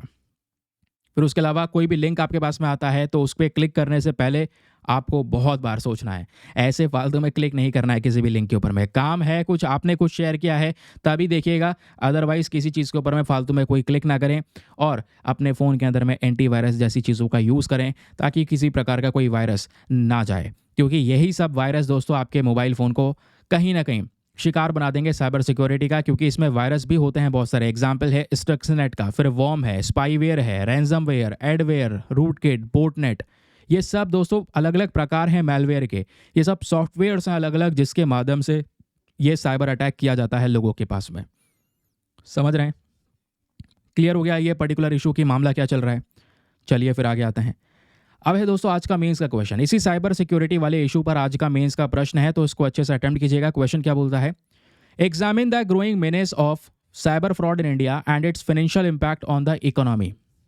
आज के समय पर जो भारत में साइबर धोखाधड़ी का खतरा बढ़ रहा है उसको समझाइए, और इसका फाइनेंशियल इम्पैक्ट क्या पड़ रहा है, अर्थव्यवस्था पे क्या असर पड़ रहा है हमारी, उसको समझाइए। 250 शब्दों में 15 मार्क्स का ये क्वेश्चन है। एक बार हिंदी में रीड कर देता हूं ताकि हिंदी माध्यम वाले एस्पिरेंट भी अच्छे से पढ़कर एक बढ़िया सा आंसर लिख सकें। तो क्वेश्चन बोलता है, भारत में साइबर धोखाधड़ी के बढ़ते खतरे और अर्थव्यवस्था पर इसकी वित्तीय प्रभाव की जांच कीजिए। 250 शब्दों में और 15 मार्क्स का क्वेश्चन है जैसे मैंने आपको बताया। और आंसर लिखने के बाद में कहाँ पे सबमिट करना है? टेलीग्राम पर जाना, वहाँ पे जाके सर्च बॉक्स में लिखना दीपक यादव एजुकेशन मेंस ग्रुप। जैसे आप फुल फॉर्म लिखोगे मेरा टेलीग्राम चैनल मिलेगा जहाँ पे ऑलरेडी 80,000 से ज़्यादा लोग जुड़ चुके हैं। आप भी जुड़कर अपने आंसर्स को लेकर सबमिट कर सकते हैं। अपने आंसर को सबमिट करने के साथ साथ एक छोटा सा काम और करना है, एटलीस्ट सभी लोग को 2-2 आंसर्स रिव्यू करने हैं। जब आप सभी लोग 2-2 आंसर्स को रिव्यू करेंगे बहुत सारे फायदे होंगे, आपको भी सामने वाले को भी। आपको कुछ इंपॉर्टेंट पॉइंट्स मिलेंगे जो आप अपने नोट्स में इंक्लूड कर सकते हैं। सामने वाले के आंसर में अगर कोई मिस्टेक होती है तो आप उनको बता सकते हैं कि यहाँ पर इंप्रूवमेंट की आवश्यकता है। इस प्रकार से कोऑपरेटिव वे में वो पूरा का पूरा ग्रुप काम करता है। चलिए फिर दोस्तों अगली खबर पर आते हैं। अगली खबर हमारी क्या है? एक सेकेंड। हाँ, नॉन कम्युनिकेबल डिजीज़ के बारे में भी हम पढ़ेंगे। एक एडिटोरियल हमारे पास में है बहुत ज़्यादा काम का आज का, तो वो कवर करेंगे। सबसे पहले ये तो दोस्तों ये जो एडिटोरियल है ये लिखा है अरुणा भट्टाचार्य ने। तो यहाँ पर ये बात करती हैं कि भारत के अंदर में आज नॉन कम्युनिकेबल डिजीज़ का जो बर्डन है वो बहुत ज़्यादा है। इसमें हमें बहुत सारे प्रकार की सुधार करने की आवश्यकता है, कुछ नई पॉलिसीज़ को इम्प्लीमेंट करने की आवश्यकता है। हमें हेल्दी सिटी क्रिएट करनी होगी, स्पेशली फोकस करना होगा प्राइमरी हेल्थ केयर्स के ऊपर में। समझाऊंगा क्या कहना ये चाहती हैं, लेकिन उससे पहले आपको थोड़ा बेसिक्स बता दूं, क्योंकि अगर बेसिक नहीं पता होगा तो काम खत्म हो जाएगा, फिर बहुत सारी चीज़ें ऐसी होंगी जो समझ में नहीं आएंगी, जो इस आर्टिकल में जगह जगह पर समझाई गई हैं। ठीक है, तो वो बेसिक दोस्तों यहाँ पर क्या है, पहले मैं आपको जगह जगह पे जो यहाँ पे मेंशन किया गया है वो बता देता हूँ कि पहले ये जानिए नॉन कम्युनिकेबल डिजीज एग्जैक्टली है क्या। नॉन कम्युनिकेबल डिजीज़ वो बीमारी होती हैं जो एक इंसान से दूसरे इंसान में ऐसे फैलती नहीं है, ठीक है, लेकिन होती बहुत खतरनाक है। आज दुनिया में सबसे ज़्यादा मृत्यु नॉन कम्युनिकेबल डिजीज़ की वजह से लोगों की हो रही है। नॉन कम्युनिकेबल डिजीज़ के पीछे कई सारे कारण हो सकते हैं दोस्तों। आपके जेनेटिक फैक्टर्स हो सकते हैं, आपका बिहेवियर कैसा है, आप क्या खा रहे हैं उस पर भी डिपेंड करता है। तो नॉन कम्युनिकेबल डिजीज़ की जब भी बात होती है तो इसमें 4 बीमारियां हैं दोस्तों जिसकी हमेशा बात करते हैं। एक है आपका डिजीज़ में कैंसर, कैंसर भी नॉन कम्युनिकेबल डिजीज़ है। दूसरी है कार्डियोवास्कुलर डिजीज़ जो हमारी हार्ट से रिलेटेड है। तीसरी है रेस्पिरेटरी डिजीज़ और चौथी यहाँ पर आपकी डायबिटीज़, इसको यहाँ पर आप देख पाएंगे। समझ रहे हैं? तो नॉन कम्युनिकेबल डिजीज़ में 4 हैं, एक तो हार्ट से रिलेटेड बीमारियाँ, दूसरा कैंसर, तीसरा रेस्पिरेटरी इन्फेक्शंस और चौथा यहाँ पर डायबिटीज़। जिसमें से जो डायबिटी हो गया और कार्डियोवास्कुलर डिजीज़ हो गया, ये 2 मेन कारण है जिसकी वजह से आज बहुत सारे लोगों की मृत्यु होती है हमारे देश में या दुनिया भर में, क्योंकि डायबिटीज़ से पीड़ित लोग बहुत सारे हैं। इवन आज इंडिया को दुनिया का डायबिटीज़ का कैपिटल बोल दिया जाता है, यहाँ तक सिनेरियोज आ चुके हैं। अब ये सब चीज़ें कैसे हो रही हैं बताऊंगा, लेकिन उससे पहले ये जानिए कि ये जो चारों बीमारियां हैं दोस्तों, इसकी वजह से आज लोगों की मृत्यु जल्दी हो जाती है, उम्र से पहले हो जाती है। बोला यह जा रहा है कि हर साल 41 मिलियन लोगों की जान जाती है इन्हीं नॉन कम्युनिकेबल डिजीज़ की वजह से। और सबसे ज़्यादा जान जाती है, ये मैंने दुनिया भर का डेटा बताया है, सबसे ज़्यादा जान जाती है इसमें लो एंड मिडिल इनकम कंट्रीज़ के अंदर में, वो देश जहाँ पे लोगों की आर्थिक स्थिति इतनी अच्छी नहीं है। जितने लोगों की भी जान जा रही है इसमें से मिलियंस ऑफ मिलियंस लोग ऐसे हैं जिनकी उम्र 70 साल से पहले चली जाती है। एक उम्र से पहले इनकी जान जा रही है। रीज़न, किसी ना किसी शिकार बन गए किसी ना किसी बीमारी का, चाहे उनको कैंसर हो गया या डायबिटीज़ हो गया या कार्डियोवास्कुलर डिजीज़ में कोई बीमारी हो गई। ठीक है, अब इसका सोल्यूशन यही है, तुरंत बीमारी का पता लगाना और तुरंत यहाँ पे उसका ट्रीटमेंट चलाना, यही बहुत ज़्यादा ज़रूरी है, या अपने कुछ हैबिट्स को ठीक करना ये ज़रूरी होता है। तो नॉन कम्युनिकेबल डिजीज़ को लेकर डेटा क्या बोलता है ये समझ में आ गया ना। क्वेश्चन यहाँ पर यह है कि आखिरकार मेन कारण क्या है, ये बीमारियाँ आजकल इंसानों को क्यों हो रही हैं। सबसे पहला रीज़न है दोस्तों अनहेल्दी डाइट। आज हम लोग जंक फूड को ज़्यादा कंज्यूम करने लगे हैं, प्रोसेस्ड फूड ज़्यादा कंज्यूम किए जाते हैं, तला भुना ज़्यादा खाया जाता है, तो हार्ट रिलेटेड इश्यूज़ बढ़ने लगते हैं। दूसरी तरफ चलो खा लिया, तो अगर आप फिजिकल एक्टिविटी करेंगे तो उससे क्या होगा, वो उस कैलोरी को बर्न कर सकते हैं आप। लेकिन हमारे यहाँ पे आजकल फिजिकल एक्टिविटी हो चुकी है बहुत ही ज़्यादा कम। एक ही जगह पर बैठ के काम करना है या एक ही जगह पर बैठ कर पढ़ना है, खाया बैठा पढ़ा काम करा ख़त्म, काम सो गए। तो फिजिकल एक्टिविटी कुछ नहीं हो रही है, जिसकी वजह से अगेन आपके जो हेल्थ रिस्क हैं वो बढ़ जाते हैं। फिर है तंबाकू का ज़्यादा उपयोग करना, अल्कोहल का ज़्यादा इस्तेमाल करना, एनवायरनमेंट का पोल्यूशन हो सकता है। ये सब रीज़न है दोस्तों जिसकी वजह से आज ये नॉन कम्युनिकेबल डिजीज़ बढ़ रही हैं। फिर सबसे बड़े रिस्क है हाइपर टेंशन हो सकता है इंसान को, उसका जो ग्लूकोज लेवल यानी कि ब्लड शुगर लेवल है वो ऊपर नीचे हो जाता है। मोटापा हो सकता है एक इंसान का, ये भी मेन कारण बन जाते हैं, जिसकी वजह से ये ढेरों बीमारियां एक इंसान को फेस करनी पड़ती हैं, जिसको हमने नॉन कम्युनिकेबल डिजीज़ का नाम दिया है। इनमें 4 प्रकार की बीमारियां एग्जैक्टली मैंने यहाँ पर ये मेंशन कर दी हैं। इवन यहाँ पे बोला जाता है वर्ल्ड हेल्थ ऑर्गेनाइजेशन के अकॉर्डिंग जो कार्डियोवास्कुलर डिजीज़ है इसकी वजह से सबसे ज़्यादा लोगों की मृत्यु होती है। हर साल 17.9 मिलियन लोगों की जान जाना, ये कोई कम नंबर नहीं है दोस्तों। इतने लोगों की जान जा रही है नॉन कम्युनिकेबल डिजीज़ की वजह से, जिसमें से कैंसर की वजह से 9.3 मिलियन, क्रोनिक रेस्पिरेटरी डिजीज़ की वजह से 4.1 मिलियन लोगों की, डायबिटीज़ की वजह से 2 मिलियन लोगों की। या डायबिटीज़ से क्या होता है, किडनी से संबंधित समस्याएं शुरू हो जाती हैं, तो उसकी वजह से भी इतने लोगों की मृत्यु हो रही है। तो ये नंबर अपने आप में मैसिव है। 17-18 मिलियन लोगों की जान जाना नॉन कम्युनिकेबल डिजीज़ की वजह से, वो भी हर साल, पर ईयर का डेटा मैं आपको ये बता रहा हूँ, जिसमें से 66% डेथ केवल भारत में हो रही हैं। तो इमेजिन कीजिए बहुत सारी लोगों की मृत्यु हो रही है इंडिया के अंदर में। अब इसी नॉन कम्युनिकेबल डिजीज़ को काउंटर करने के लिए गवर्नमेंट ने बहुत सारे प्रोग्राम्स चला रखे हैं, इसका बर्डन काउंटर करने के लिए। उन प्रोग्राम में सबसे पहला प्रोग्राम क्या है, national programme for prevention and control of non communicable disease, जिसको हम NPNCD बोलते हैं। पहले इसका नाम NPCDCS हुआ करता था, बदल के यहाँ पर इसका नाम ये कर दिया गया है। तो इसका मेन काम क्या है कि भाई किसी को भी ये डायबिटीज़ की प्रॉब्लम या नॉन कम्युनिकेबल डिजीज़ में चारों बीमारियां हैं, इसका कोई दिक्कत है तो तुरंत यहाँ पर इसके बारे में पता लगाना, है ना, उनको एक अच्छा ट्रीटमेंट प्रोवाइड करवाना, उसका डायग्नोसिस करना, ये सारा मेन काम है इस पर्टिकुलर प्रोग्राम के अंदर में।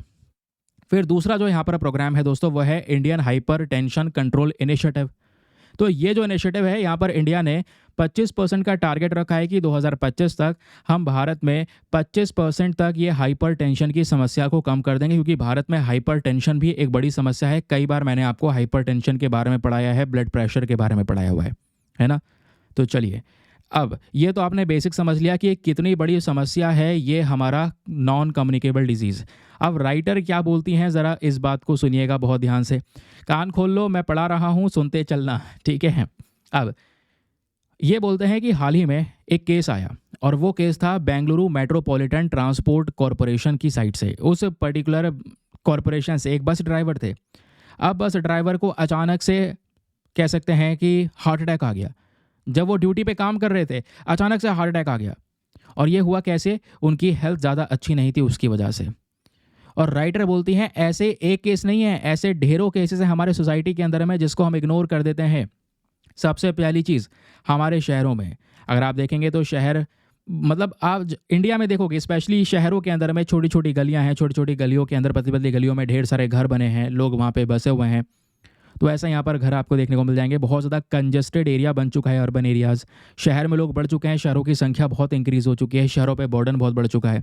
शहर में अगर हम देखेंगे तो आज के समय पर बाइक से चलने वाले बहुत सारे गिग वर्कर्स हैं जो इधर से उधर सामान की डिलीवरी कर रहे हैं, अलग अलग प्लेटफॉर्म पे वर्क कर रहे हैं, चाहे वो जोमेटो हो, चाहे वो अमेजोन हो, है ना। कैब ऑटो ड्राइवर की संख्या बढ़ गई है, बस ड्राइवर, कंडक्टर, ये सभी लोग शामिल हैं।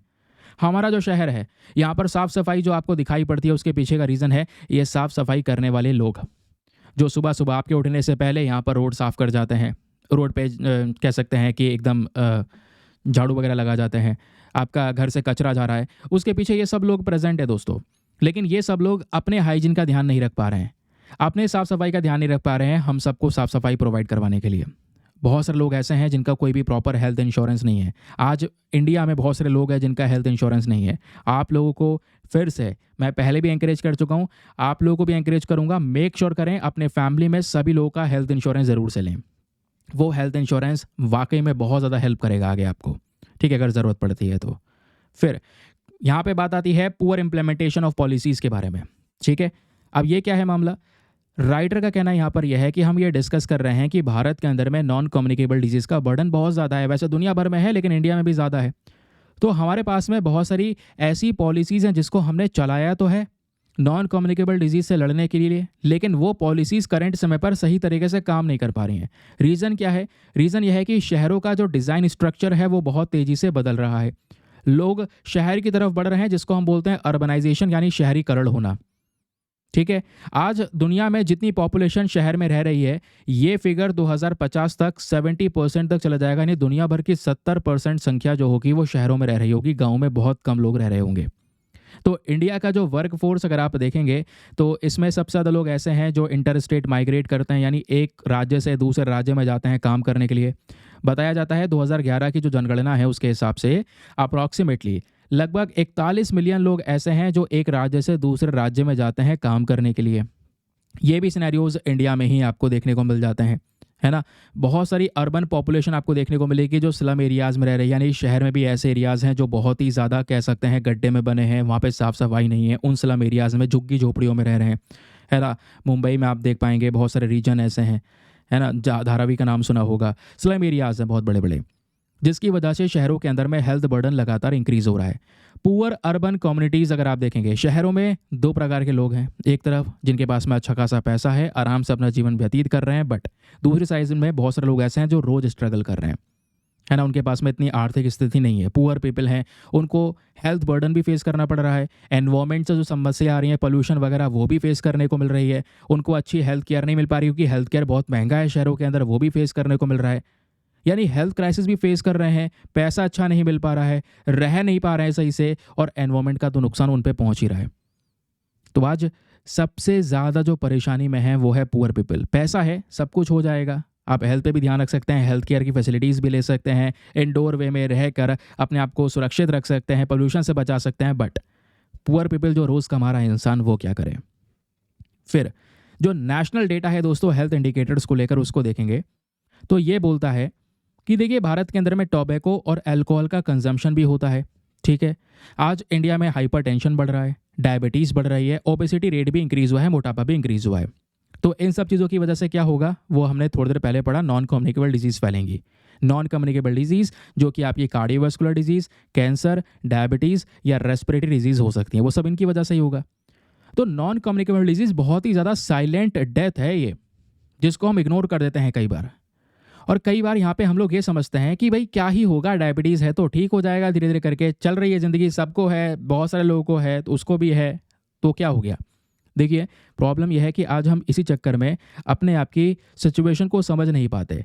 उस बीमारी को स्क्रीन करना बहुत ज़्यादा ज़रूरी है, अर्ली तरीके से, यानी कि बिल्कुल तुरंत शुरुआत में ही उसका पता लगाना बहुत ज़्यादा ज़रूरी है। और शुरुआत में अगर पता लग जाए, आप तुरंत एक्शन ले लेंगे, आप में सुधार हो जाएगा। नहीं तो फिर होगा क्या, आप ज़्यादा बीमार पड़ेंगे, है ना। उस डायबिटीज़ की जब सिचुएशन और ख़तरनाक हो जाएगी, किडनी ख़राब होने लगेगी, तो क्या करेंगे, तो आपको बहुत सारा एक्सपेंडिचर करना होगा हेल्थ के ऊपर में। तो आपके जेब से पैसा खर्च होगा, जिसको हम बोलते हैं आउट ऑफ पॉकेट एक्सपेंडिचर। और इस पॉकेट एक्सपेंडिचर की वजह से इंसान की जो आर्थिक स्थिति है वो और ज़्यादा गंभीर हो जाती है ना। ये आपको पता ही है, डिटेल्स रिपोर्ट्स कई शेयर कर चुका हूँ कि कितने सारे लोग ऐसे हैं जिनके पास में जो मिडिल क्लास में थे, बट कोई बीमार पड़ा, पैसा इतना लगा कि वो इंसान पॉवर्टी लाइन में आ चुका है। ये सिनेरियोज हो जाते हैं, तो इसलिए बोलते हैं अर्ली डिटेक्शन करना ज़रूरी है। जितना ज़्यादा शुरुआती तौर पर बीमारी का पता लग जाएगा उतना बेस्ट है, क्योंकि शुरुआत में बीमारी बड़ी नहीं है। बीमारी अगर बढ़ेगी आगे तो दूसरे ऑर्गन को भी डैमेज करेगी। अभी वो 1% है, रुक जाओगे तो 10% हो जाएगी, तब ज़्यादा पैसा लगेगा। अभी थोड़ा लग के और हेल्दी खा के हम चीज़ों को इम्प्रूव कर सकते हैं। आज हम कहते हैं हेल्दी फूड बहुत महंगा है, बट ये देखो जो हॉस्पिटल के अंदर खर्चा है वो कितना ज़्यादा महंगा है। अगर हेल्दी फूड कंज्यूम नहीं करेंगे, जंक फूड ही कंज्यूम करेंगे, तो जंक फूड से बीमार पड़ने के बाद कितना ज़्यादा खर्चा है ना।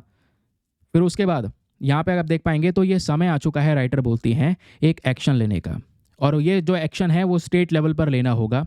हमारी जो स्टेट गवर्नमेंट है उसको प्लान तैयार करना होगा, स्पेशली नॉन कम्युनिकेबल डिजीज़ को देखते हुए। उन्होंने जोर देना होगा कि हम लोग अपने एरियाज़ में इस तरीके से प्राइमरी हेल्थ केयर डेवलप कर सकें, या ऐसे हेल्थ केयर्स बना सकें जहाँ पे जो पुअर अर्बन एरियाज़ हैं, जहाँ पे लोगों के पास में इतना ज़्यादा पैसा नहीं है, वो भी यहाँ पर अपना इलाज करवा सकें। और इसके लिए क्या करना होगा, जितने भी अर्बन लोकल बॉडीज़ हैं, लोकल गवर्नमेंट है, सिटी का एडमिनिस्ट्रेशन है, हेल्थ डिपार्टमेंट्स हैं, कम्युनिटी बेस्ड ऑर्गेनाइजेशंस हैं, सबको आपस में कोलैबोरेट करना होगा। तभी जो हमने ये आइडिया रखा है, आइडिया सेट किया है नॉन कम्युनिकेबल डिजीज़ का, वो हम लोग उसको ख़त्म कर पाएंगे।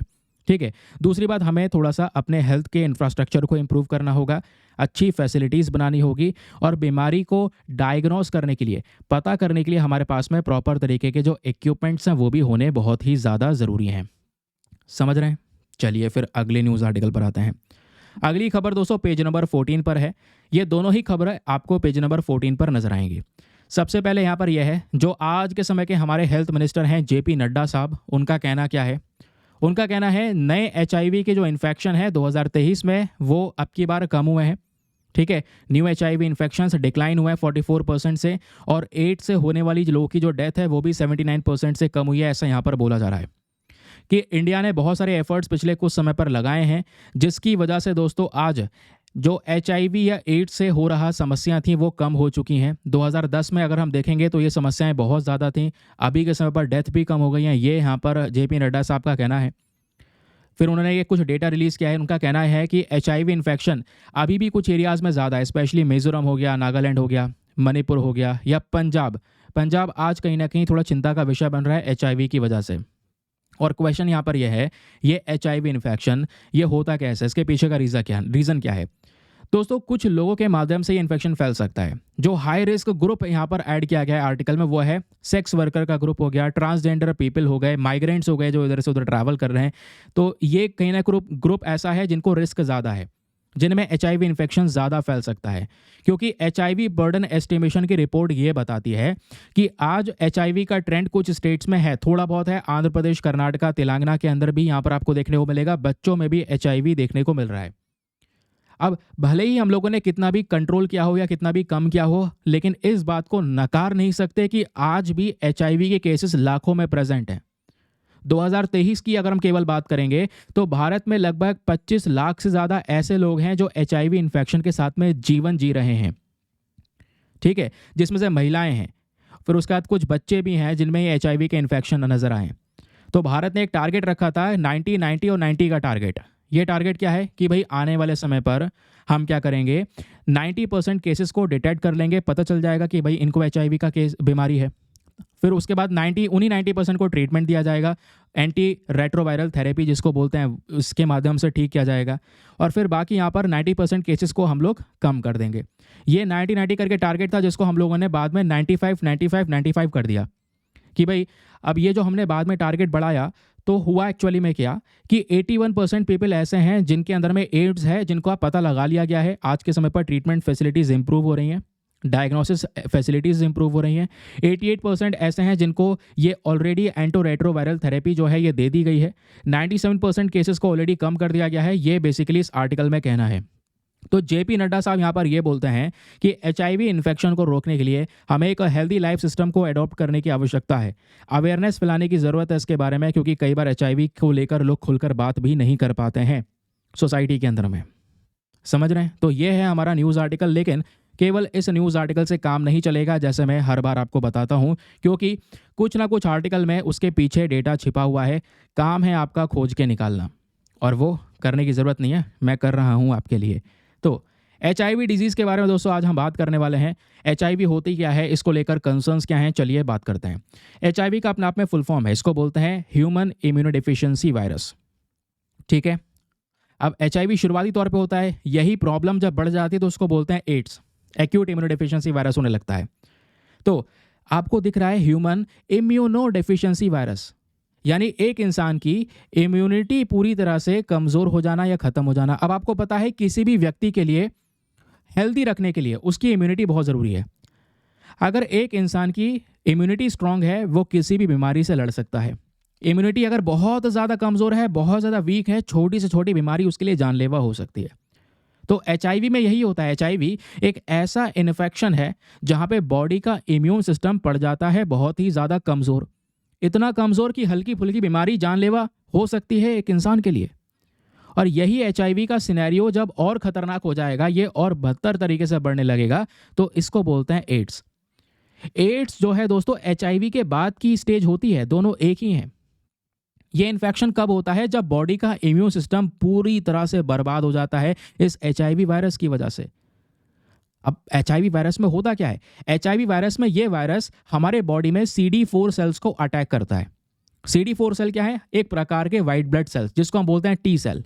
अब T सेल दोस्तों हमारे बॉडी के इम्यून सिस्टम को मेंटेन करने का काम करता है। बॉडी के अंदर में बाहर से जो वायरस प्रेजेंट है उसको मारने का काम करता है, बॉडी को हेल्दी बनाने का काम है। लेकिन भाई ये जो आपका HIV है, ये आपके T सेल्स को ही अटैक करता है, आपके CD4 सेल्स को बर्बाद कर देता है, जबकि CD4 सेल बहुत ज़रूरी है आपके बॉडी के इम्यून सिस्टम के लिए।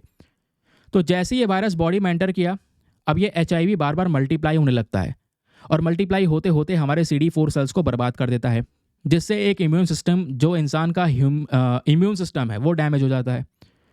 अब एक बार वो इम्यून सिस्टम पूरा डैमेज हो गया तो अब उसके लिए छोटी मोटी बीमारी जानलेवा हो जाएंगी, समझ रहे हैं, क्लियर हो गया। अब एक हेल्दी बॉडी जो होती है, एक इंसान मान लो उसकी हेल्दी बॉडी है, तो उसके बॉडी में जो ये CD4 सेल्स हैं, इनकी संख्या कम से कम 500 से लेकर 1600 के आसपास होनी चाहिए। लेकिन किसी को HIV हो गया है, उसकी वजह से CD4 सेल्स खत्म हो जाते हैं और इनकी संख्या कम होकर 200 या 200 से भी कम हो जाती है। तो ये है दोस्तों यहाँ पर HIV को लेकर सबसे बड़ी टेंशन। क्वेश्चन यहाँ पर यह है, क्या ये HIV बीमारी एक इंसान से दूसरे इंसान में ट्रांसमिट हो सकती है? बिल्कुल हो सकती है। सबसे बड़ी खतरनाक चीज़ यही है, इसलिए बताया जा रहा है जो रिस्क फैक्टर है वो बहुत सारे लोग हैं, सेक्स वर्कर हैं, ट्रांसजेंडर पीपल हैं या माइग्रेंट्स हैं, उनके ऊपर रिस्क ज़्यादा है, क्योंकि HIV दोस्तों यहाँ पर मल्टीपल सोर्स के माध्यम से स्प्रेड हो सकता है, फैल सकता है एक इंसान से दूसरे इंसान में। कैसे भाई, एक इंसान जिसको HIV हुआ है, उसके बॉडी का फ्लूइड हो सकता है, फ्लूइड मतलब यहाँ पर उसके बॉडी का खून हो गया, ब्लड हो गया, या सीमेन हो गया, रेक्टल फ्लूइड हो गया, वेजिना फ्लूइड हो गया, या ब्रेस्ट मिल्क हो गया, इनके कांटेक्ट में कोई नॉर्मल व्यक्ति आता है तो उसको भी ये HIV हो सकता है। तो ये है दोस्तों यहाँ पर ट्रांसमिशन का जरिया। नाउ क्वेश्चन ये है कि सिम्टम्स क्या हैं, इसमें लक्षण क्या नज़र आते हैं। तो एक बार HIV एड्स में बदल गया, क्योंकि शुरुआत में वो HIV है, धीरे धीरे करके सिचुएशन बदतर होगी, वो एड्स बन जाएगा। तो उसके बाद एक इंसान को थकान, बुखार, है ना, नेक में प्रॉब्लम, निमोनिया, ऐसे बहुत सारे केसेस, छोटी मोटी बीमारी भी, मैंने जैसे बोला इम्यून सिस्टम कमज़ोर है तो छोटी मोटी बीमारी उसके लिए घातक रहेगी। नाउ क्वेश्चन क्या है अब, HIV का सिनेरियो भारत में कहाँ पर स्टैंड करता है? दोस्तों टोटल अगर हम डेटा देखें, एस्टिमेटली बताया जाता है दुनिया भर में लगभग 39 मिलियन के आसपास लोग ऐसे हैं जो आज HIV वायरस के साथ में रह रहे हैं, उनका जीवन ऐसे चल रहा है। इंडिया में अगर देखेंगे तो 2.4 मिलियन लोग ऐसे हैं जिनको HIV है, और यहाँ पे 2022 का डेटा देखेंगे तो 1.3 मिलियन ऐसे न्यू HIV के इन्फेक्शन केसेस रिकॉर्ड करे गए हैं, ठीक है, दुनिया भर में, जिसमें से 63,000 केवल भारत से निकल कर आए थे। तो इंडिया में 2.4 मिलियन ऐसे लोग हैं जो HIV से आज के समय पर पीड़ित हैं। जैसे मैंने बताया कि 25 लाख के आसपास केस तो यहाँ पर आपको देखने को मिलेंगे। फिर और इसकी वजह से लोगों की डेथ भी होती है, लेकिन अच्छी बात है इस डेथ को रोका जा सकता है अगर आप प्रॉपर तरीके से एक ट्रीटमेंट प्रोवाइड करवाएं तो, और भारत उसके लिए कोशिश कर रहा है। इंडिया ने बहुत सारे एफर्ट्स लॉन्च कर रखे हैं ताकि HIV को काउंटर किया जा सके, इसको रोका जा सके। और उन एफर्ट्स में क्या क्या है? पहला है HIV and AIDS prevention and control act 2017।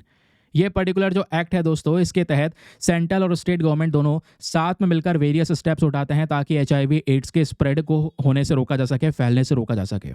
फिर इंडिया ने यहाँ पर एंटी रेट्रोवायरल थेरेपी, जिसको बोलते हैं आर्ट थेरेपी, इसको अफोर्डेबल बनाया, एक्सेसिबल बनाया कि भाई 90% जो लोग हैं जो दुनिया भर में HIV के साथ जी रहे हैं उनको यहाँ पर ये थेरेपी प्रोवाइड करवाई जा सके। फिर है प्रोजेक्ट सनराइज, इसको लॉन्च किया गया था ministry of health and family welfare के थ्रू 2016 के अंदर में, ताकि HIV के केसेस को नॉर्थ ईस्टर्न स्टेट्स के अंदर में रोका जा सके, स्पेशली वो लोग जो ड्रग्स वगैरह इंजेक्ट कर रहे हैं। फिर यहाँ पर प्री एक्सपोजर प्रोपाइलेक्सिस आपको देखने को मिलेगा, तो PrEP इसको शॉर्ट फॉर्म में है। इस प्रकार की जो मेडिकेशंस है वो भी हम ऑफर कर सकते हैं, वो इंडिविजुअल्स को देते हैं जिनको यहाँ पर HIV होता है, ताकि ये जो इन्फेक्शन है उसको रिड्यूस किया जा सके। ध्यान में रखिएगा, एग्जाम में यहाँ से बहुत सारे क्वेश्चंस आप लोगों से बन सकते हैं। बस इतना सा डिटेल था जो आज के सेशन में कवर किया है। आज का न्यूज़पेपर कर दिया है दोस्तों हम लोगों ने पूरी तरह से समाप्त। मिलते हैं आप लोगों से अगले लेक्चर में। आज के लिए bye bye, have a nice day, thank you and Jai Hind.